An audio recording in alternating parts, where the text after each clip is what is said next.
2022 सालको फागुन 25 गते नि सपना देख्ने थिएँ। अँ अन्त कस्तो सपना भन्दै भने नि अँ म त फेरि नभनौँ जस्तो पनि लाग्छ तर भन्नु जस्तो लाग्छ। भन्नु भन्नु ए सपना भनेको त कति देख्छु कि यो सपना के हो अँ कसले नदेखेको जस्तो सपना देखिन्छ। म अनि विचार गर्छु कि म देखेँ कि अरू पनि देख्छ कि भनौँ न भनेर म विचार गर्छु कि अँ अन्त म चाहिँ अनि अरे एउटा कुलोको मनमा पुगेको थिएँ। रोड जस्तो पनि रहेछ अरे एउटा अँ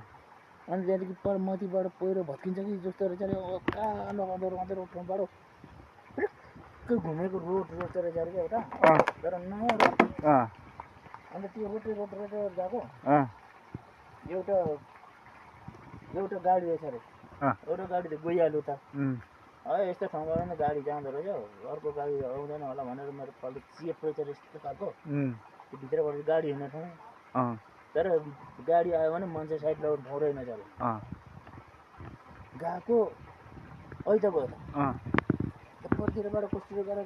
अलिक नयाँ बजार जाने बाटो यतापट्टि छ भनेर कुनै कुन जग्गा हातै छोटोले देखाउँदो रहेछ नि म चाहिँ त्यहाँ निस्केको माथिबाट उता निस्किनु पऱ्यो भनेर त्यहाँदेखि त अनि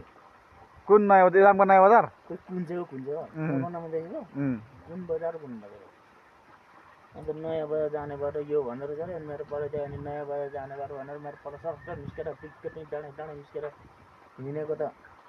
कहाँ खेतमा कि कहाँ पुगेछ यो खेत देख्ने साइनाको यो त खोर्सानी भाइ बनाएको छ यो खेत चाहिँ पुरो उसको यो खेत चाहिँ कुन कसको हो भनेर भन्दो रहेछ अरे अनि त्यहाँदेखि ए त्यो खेत त्यो उहिले नलिन्छ बाहिर लाउनु भने अहिले भिजबारी भएछ भनेर हेर्दै निस्किँदै अन्त हेर्दै निस्कियो त्यहाँदेखि अनि दुईजनाले मासेर कुन चाहिँ त्यहाँ बात मार्दो रहेछ फेरि अनि त्यहाँदेखि अनि के हो त त्यो किन त्यसो गरेको उनीहरूले त्यो मिलाउनु पऱ्यो नि तिमीहरूले कुरा भनेर भन्दो रहेछ अरे एउटा चाहिँ अर्को चाहिँ भन्दो रहेछ अरे अगाडि नै कान फुकेर तेरो कुरा र मेरो कुरा मिलेको छ त्यसको कुरा त उस भनिसकेको छ कहाँको मिल्छ भन्दो रहेछ अरे बात सबैले देखिदिन्छ नि अन्त के हुस् भनेर सम्झिँदै सम्झे ओरा कहाँ यसो विचार गर्छ हाम्रो घरमा जस्तो लाग्दो रहेछ त्यहीँ बिम्जी गएछु